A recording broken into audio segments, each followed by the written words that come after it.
Here's my 2004 Dodge Ram 3500 on a 6-inch BDS long arm lift kit. And I finally got everything done to the front end, suspension wise, and that's what this video is basically going to be about. So starting up front, I have the RideFab external shock mount. Basically just relocates the factory shock location to the outside instead of in center of the coil spring. I guess it's just basically for looks. I don't know how much it helps for performance, but it's definitely going to be easier maintenance down the road, just swapping it out.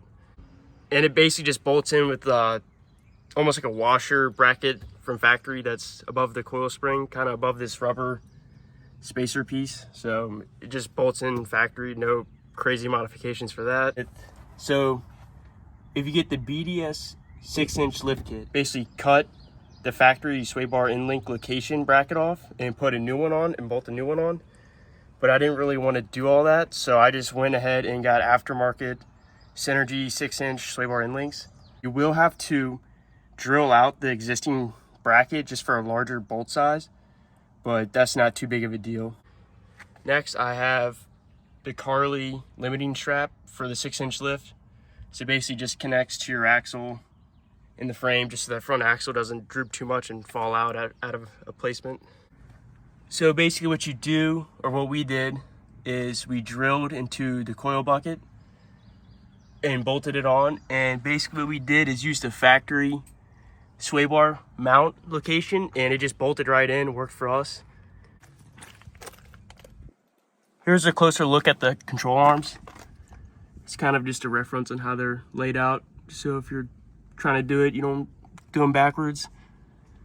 They just, bolt to the factory location on the axle, and they give you a custom bracket that you just bolt to the cross member. You use the 2 existing bolts in the cross member, and then you drill 3 holes in the middle of the frame. They kind of hold this, bracket on. And I did a little bit of research and I couldn't find a clear answer, but you don't have to cut off this upper control arm bracket. Here's the back end. I just optioned it for blocks and U-bolts with shocks, but you can option for different leaf springs. But it's pretty straightforward install in the back.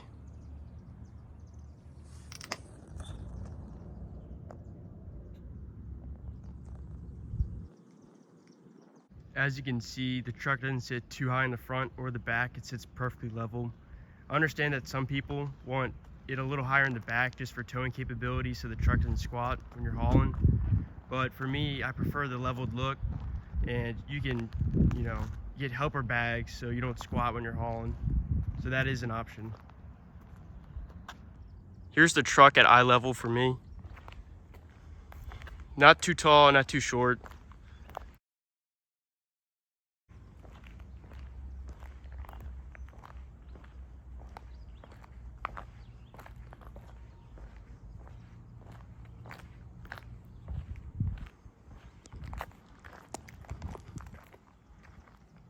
And I'm about 6 feet tall.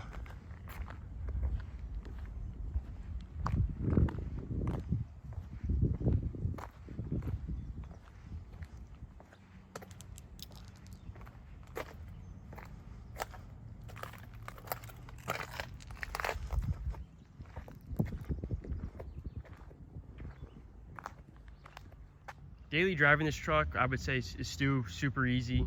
Driving on the interstate, doing 80, still a planted truck, doesn't feel like it's gonna flip.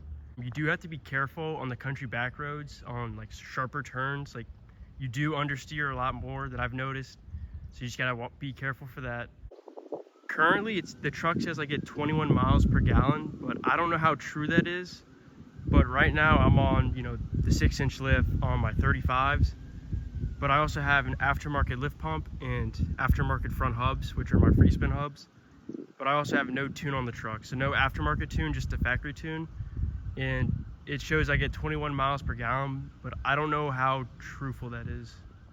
You don't really see too many third gens on YouTube or just in general, so it's pretty cool just to post and share information that I didn't really have that hopefully you guys can use and find useful. Hopefully you found this video helpful and straight to the point and clear. You know, I'm not trying to gatekeep what I have. I'm just trying to show you what I've done to my truck that maybe you want to do to your truck. And if anyone was kind of curious on what this is sticking out, it's basically my free spin hubs from Yukon. Basically frees up the front axles from spinning, so you don't have any wear and tear on the front drivetrain. And I also have EMF ball joints that are kind of under the radar, that are pretty beefy, that I have as well. I also have the Synergy steering brace. It basically just bolts right underneath the sway bar brackets. And I'm also running the Redhead steering gearbox. I've always ran it with the 35s on my truck, and I've also ran 38s on my truck, and I have about 30,000 miles in this gearbox, and I've had no problems.